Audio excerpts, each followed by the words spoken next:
In the year 7891, the galaxy was mapped down to its smallest moons, or so the scientists thought. At the very edge of known space, where the starlight dimmed and the void grew heavy, there was a region pilots called the Silent Veil. Ships that entered rarely returned. When the Galactic Science Council decided to send a research mission, they chose their best. The Dawn, a sleek silver ship armed with the most advanced sensors in the galaxy, carried a team of scientists, explorers, and xenobiologists. Their captain, Leora Verone, stood on the bridge as a swirling mass of purple and green storms appeared on the view screen.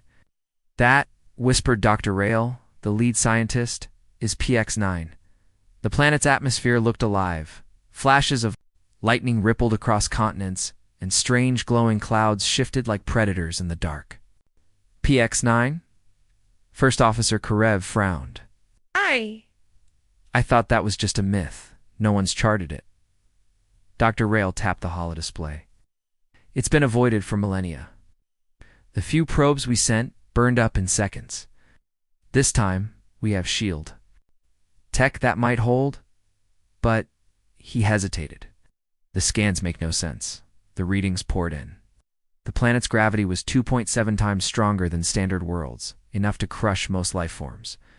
Oceans filled with corrosive acid that could dissolve metal in minutes. Forests filled with apex predators, not just large, but intelligent hunters. The atmosphere carried spores lethal to most known species within hours. Karev's voice was tight. "No species could evolve here. It's a death world, not just a death world," Rail corrected. "Death World 7, the highest danger rating. In the galaxy, this place should be empty." But then, the ship's comes crackled. A faint, broken signal echoed through the bridge. At first, it sounded like static. Then words emerged. "This is to any survivors. Please respond." The voice was calm, measured, and impossibly speaking Galactic standard perfectly. Everyone froze. "Source," Leora demanded. "Surface, northern continent," Carve replied. "Deep inside one of the electromagnetic storm zones. That signal could be hundreds, maybe thousands of years old." Rail leaned closer to the audio feed. "This shouldn't be possible. The gravity and atmosphere are that hostile, no one could live here, let alone speak our language." Leora's eyes narrowed. "Set a course to land. We need answers." The descent was chaos. The Verone Dawn shuddered as storm after storm slammed into its shields. Lightning danced across the hull. Navigation systems glitched. For a moment, they thought they'd lose the ship. But with a final jolt, they broke through the clouds and saw the surface. It was worse than the scans. Oceans boiled near volcanic coastlines. Vast black forests stretched to the horizon. The trees twisted and claw-like. Enormous winged creatures circled above, their screeches echoing like sirens. Even from orbit, the team felt the planet's gravity tugging at them, as if it wanted to pull them down forever. The Dawn landed in a narrow clearing near the beacon's coordinates. The moment the hatch opened, the smell hit them. Metallic, sharp, and electric, as if the air itself wanted to bite. They wore full Enviro suits, but the sensors still blared warnings. Radiation levels fluctuated wildly. They moved quickly through the forest, weapons ready. The ground shook. Something large was moving in the distance. Then, through the dark trees, they saw it. A city. Not ruins scattered by time, but the clear shapes of streets, buildings, and towers. The architecture was strange, functional, but with an elegance none of them recognized. Vines and roots had wrapped around everything, but the city still stood as if waiting for someone to return. In the center of a plaza, they found the beacon, and behind it, a statue. It was tall, carved from black stone, and depicted a bipedal figure standing upright, shoulders squared, head tilted slightly as if challenging the universe. The figure's face was smooth, but unmistakably alien to them. Deep eyes, a strong jaw, and a faint carved smile. Rail stared. "I've never seen a species like this before." Karev activated the translator on the base of the statue. Lines of symbols lit up. After a few seconds, the computer spoke. "Welcome to Earth." The word echoed in the clearing like a ghost from another age. Leora's heartbeat pounded in her ears. Earth. That's not on any galactic map. Rael looked pale. I've seen the name before. In old restricted archives. Some classified reports from the first expansion war. They spoke of humans. Humans, Karev repeated. A myth. A war species that disappeared thousands of years ago. No confirmed sightings. Rael shook his head. If this is their homeworld, then the legends were wrong.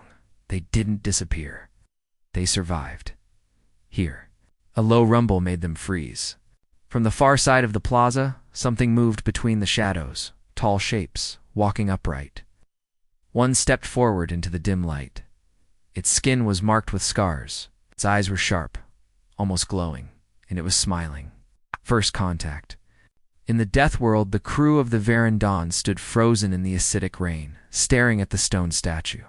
The smile carved into the figure's face was unsettling. Not friendly, not mocking, but confident. Dr. Selrick. The chief xenobiologist brushed his gloves over the ancient letters. This isn't possible, he muttered. Humans are a myth, old war stories from before the Great Galactic Accord. No records, no proof they even existed. Captain Ryla kept scanning the horizon. The acidic mist clung to her visor, and the distant roars of unseen creatures echoed through the forest. We're not here for myths. We're here for that. Distress signal, she said sharply. The signal pulsed again, and there comes a steady rhythmic call for help. It came from deep inside the jungle. The crew debated. Entering this biome without full hazard suits was dangerous. Staying too? Long risked being dissolved by rain or ripped apart by predators. But curiosity, that dangerous fuel of all explorers. 1. They pushed forward. The jungle was alive in a way no other world dared to be. Trees with black, iron-hard bark reached into the sky. Vines twitched like serpents. In the shadows, amber eyes watched the newcomers. Half an hour in, they heard movement, something fast, heavy, closing in. Positions, Captain Ryla ordered. Weapons hummed to life. But instead of a beast, a figure emerged. 2 meters tall, armored in mismatched metal plates, visor glowing faint red. The being stopped just 10 steps away and spoke in perfect galactic standard. You're trespassing, the voice said, calm but carrying a warning. Selrick stepped forward, stunned. We received your distress call. Are you human? The figure tilted its head, then without answering, it tossed a small metal device into the mud. A hologram flickered to life, showing cities burning, alien fleets falling from the sky, and humans, hundreds of them fighting with a ferocity that defied reason. You came here thinking this was a dead world, the armored stranger said. You were wrong. It's our world. You're standing in the safest part of it. From deep in the forest, something screamed, a sound that made the ground tremble. The stranger's visor turned toward the noise. If you want to live, follow me. Now, the crew hesitated, but when the shadows around them began to move, they followed without question. They didn't know it yet, but this was the moment the galaxy's most dangerous species stepped back into history. The Verandon's landing party moved deeper into the ruins, their boots crunching over broken stone and twisted metal. The city was ancient but strangely familiar in designed straight roads, tall towers and rectangular buildings, much like the older colonies in the galactic core. Dr. Lyris kept glancing at the statue of the smiling human they had left behind. The face was calm, almost inviting, but the eyes seemed to follow her in her mind. I still don't understand, she muttered to Captain Rin. How a species could survive here long enough to build cities. Rin didn't answer. His attention was fixed on the cracked ground ahead. Half buried in ash and soil was a steel door, round and sealed, with faded yellow letters. Lyris scanned it. Translator flickered before displaying. Civil Defense Shelter. Keep out. They pried the door open. A rush of stale air escaped, carrying the scent of rust and something faintly metallic blood, maybe? The passage inside was narrow, the walls lined with peeling posters of human figures in strange suits and helmets. Lyris recorded every detail. They reached a large chamber deep underground. A long-dead skeleton lay in the corner, wearing fabric that hadn't decayed. A metal object rested beside it. When Rin picked it up, it clicked. A projection burst into the air, flickering images of humans fighting off creatures the size of transport shuttles. The voice of a man spoke in Galactic, standard but with an old clipped accent. If you are hearing this, you are not from here. This planet is not what it seems. Storms, the predators, they are only the surface dangers. The real threat is us. Static. Then more words. We were born here, shaped by a world that tried to kill us every day. Our bodies learned to endure, our minds learned to adapt. And when the predators came for us, we became predators too. The message ended abruptly. The hologram blinked out, leaving the chamber in silence. Lyris felt a cold shiver run down her spine. He said the real threat is us. What does that mean? There are no humans here anymore. Maybe Rin said, or maybe they're just hiding.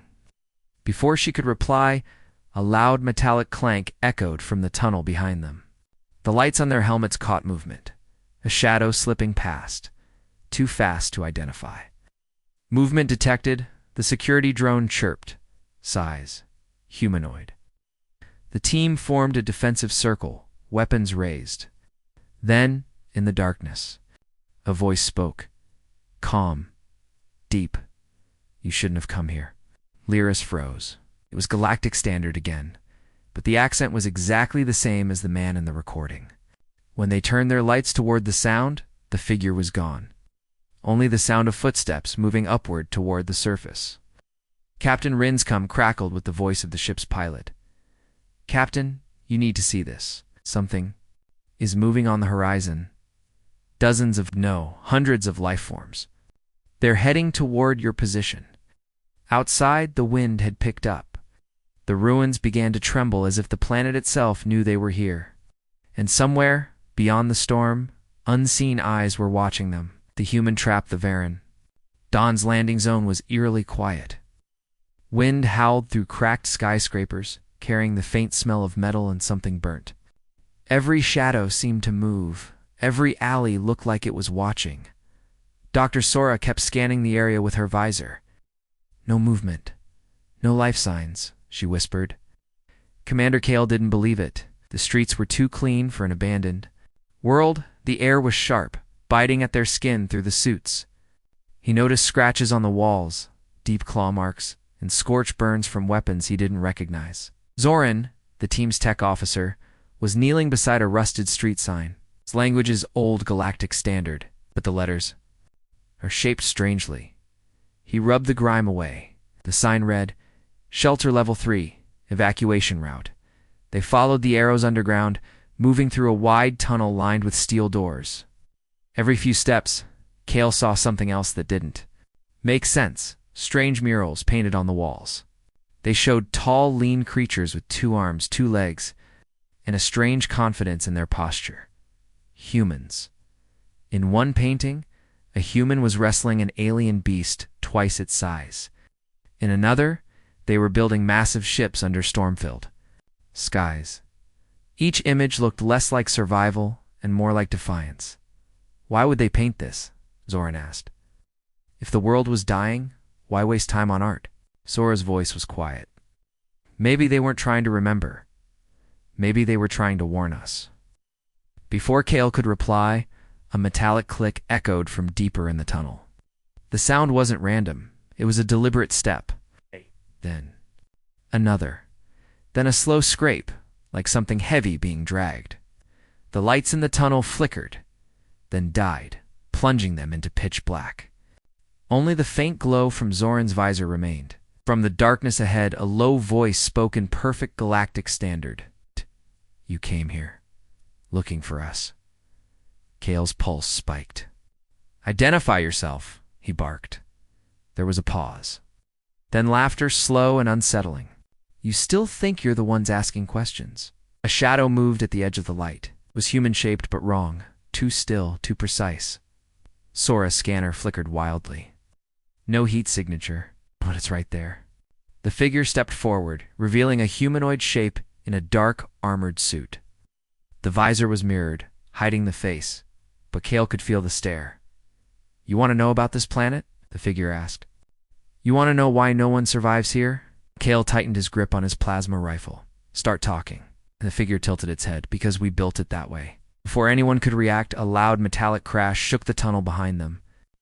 More shapes appeared, fast-moving silhouettes blocking their escape. Zoran cursed under his breath. "We walked into a trap." "Duh." The lead figure's voice was calm, almost mocking. "Welcome home, strangers. We'll find out soon enough. Why the galaxy calls this place a death world? We call it something else." The figure stepped closer, visor reflecting the faint light. "We call it training." The tunnel doors slammed shut. The Verendon's crew stood in the vast underground chamber, surrounded by towering metal walls etched with human symbols. Captain Ralvek's voice echoed as he read from the translator's screen. This is a warning and a challenge." The text on the wall spoke of humanity's long struggle. It told of poisoned skies, freezing winters, and volcanic summers. It described oceans that tried to swallow entire continents, and predators that could stalk a human for days without rest. But through all this, the humans had adapted. They hadn't just survived, they had thrived. Dr. Salura's eyes were wide, proud of it. "They call Earth the cradle of warriors, a place that shapes life to be stronger than fear." Itself, beside her, Joran swallowed hard. "So the galaxy's deadliest planet isn't a prison, it's home," Ralvek kept reading. The inscriptions told of an ancient war one the galaxy had never recorded. The humans had once fought. An invasion by an alien empire called the Zevrak Dominion. Outnumbered and technologically behind, humans had still driven the Zevrak back, using tactics that seemed reckless but worked with deadly precision. The crew fell silent as they reached the final part of the wall. It showed the humans leaving Earth not to escape, but to seek new challenges. According to the record, they believed no other planet could match the trials of their own homeworld. "They chose to come here," Salura whispered, glancing up toward the surface. As if on cue, a deep rumble shook the chamber. Dust rained. From the ceiling, the sound wasn't from the planet's storms. It was heavier, slower, deliberate. Ralvek raised his cum. "Surface team, report." No response. The crew sprinted toward the exit tunnel. Now the sound followed, each thud growing louder. When they emerged into the light, the sight froze them in place. A towering machine stood in the clearing, humanoid in shape but built of dark metal, its joints steaming in the cold air. Its chest bore a faded emblem, a blue and white circle with lines like longitude and latitude. "It's human-made," Joran breathed. "But this technology, it's centuries ahead of us." The machine's head turned, scanning them with a soft blue glow. Then, a voice calm but heavy with command spoke from its external speakers. "Identify yourselves. This world is under Terran jurisdiction." The crew exchanged glances. Terran, that was an old human term. Ralvek stepped forward cautiously. "We are explorers. We didn't mean to intrude." The machine was silent for a moment, then stepped closer, the ground trembling beneath it. "If you are explorers, then you are in danger. This planet does not forgive the unprepared. And humans do not take kindly to uninvited guests." The blue glow in its eyes flickered, almost like a warning. Salura tried to ask, "Are there humans still here?" The machine's voice lowered. "They never left." Before the crew could react, the ground shook again, this time from multiple directions. Shapes moved in the tree line. Figures emerged, armored in matte black with helmets that hid their faces. Each carried weapons unlike anything in the Council's databases. Ralvek's stomach tightened. "They've been watching us the whole time." One of the armored figures stepped forward, removing their helmet. The face beneath was unmistakably human, but the eyes were sharper, the skin weathered by a lifetime in hostile environments. "You've seen enough," the human said, voice calm but unyielding. "You've learned what makes Earth different. Now you have a choice: leave or join us." The crew exchanged stunned looks. Leave or join them?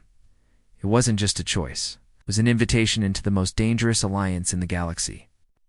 And judging by the look in Ralvek's eyes, he was considering it, the truth about Earth. The skies over New London turned crimson as another wave of predators advanced from the east. The Verendon crew had been on Earth for weeks now, and each day blurred into a constant fight for survival. Their ship was still grounded, its systems fried by the electromagnetic storms. The humans, these so-called Death World natives, were their only hope. But now things were changing. The human commander, Captain Sarah Vega, had called an emergency meeting inside the underground command center. The air inside was tense, smelling faintly of burnt metal and gun oil. The research team gathered around a glowing table that projected the planet's topography, complete with flashing red zones where danger levels were at their highest.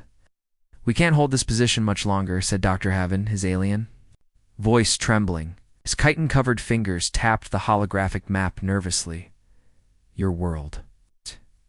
It is unfit for habitation. How can you possibly survive here for generations?" Sarah's expression didn't change. She stood with her arms folded, her dark eyes locked on the scientist. "'Cause we were made for it," she said, her voice calm but edged with steel. "You were not made for this," Haven argued. "No species could evolve naturally to thrive here." "We've run the simulations, that's because you don't understand the truth," Sarah interrupted. "Maybe it's time you did." She pressed a control on the table, and the holographic map vanished. In its place appeared a set of star charts and genetic diagrams.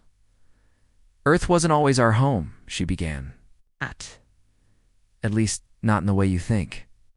The alien researchers leaned in, their antennae twitching, their breathing shallow. Sarah continued. "Centuries ago, long before your council even knew this part of the galaxy existed, another species found Earth. They were ancient, powerful, and they believed in creating weapons." Dr. Lyser, the youngest of the alien scientists, blinked. "In disbelief? Weapons?" Sarah nodded. "The storms, the gravity, the predators, you think they're natural? They're not. This planet was engineered, shaped over thousands of years to forge the most resilient, adaptable, and dangerous life forms in the universe. And humans. We were their masterpiece." Silence filled the room. Outside, the roar of distant beasts echoed through the metal walls, as if to prove her words true. "They made us hard to kill," Sarah went on. "Every challenge on this planet, tacit seas, lethal fauna, endless storms, was meant to test us, to break us, to push us past our limits. Those who couldn't adapt died. Those who survived became something else." Haven's eyes widened. "But why abandon you here?" Sarah's smile was humorless. "We weren't abandoned. We were deployed. Earth was their training ground, and when they were done, they planned to take us to fight their wars. But something happened. Their empire fell, and we stayed." The crew exchanged uneasy glances. Lyser finally spoke. "If what you say is true, then your people are the most dangerous species alive," Sarah finished for him. An alarm suddenly blared. Red lights pulsed along the ceiling. A soldier burst into the room, panting. "Commander, the eastern defense line is collapsing. They're coming through." Sarah grabbed her rifle and slung it over her shoulder. "Meeting's over. If you want to live, follow me." The alien scientists hesitated for only a moment before grabbing whatever weapons they'd been issued. Outside, the world was chaos. Towering, insect-like creatures with blade-like limbs tore through barricades as gunfire cracked in the air. Human soldiers fought with a precision and ferocity that stunned the aliens. Haven fired his plasma pistol wildly, missing most of his shots. A human soldier yanked him out of the way just before a predator's claw sliced the air where he'd been standing. "Are they behind me?" The soldier barked, not even breaking stride as he gunned down the creature. The fighting raged for what felt like hours. The aliens saw humans do things no other species could: leap into acid rain to pull a wounded comrade to safety, fight hand-to-hand against creatures twice their size, keep pushing forward even when wounded. By the time the last predator fell, the ground was slick with rain and blood. The air reeked of ozone. Sarah stood over the battlefield, her armor dented, her face streaked with dirt. She turned to the scientists, her voice low but clear. "You understand?" she said. Earth isn't a death world for us. It's a proving ground. And we've been proving ourselves for a very, very long time. The alien crew didn't speak. They only stared at her, realizing, perhaps too late, that this wasn't just a story about survival. This was a warning.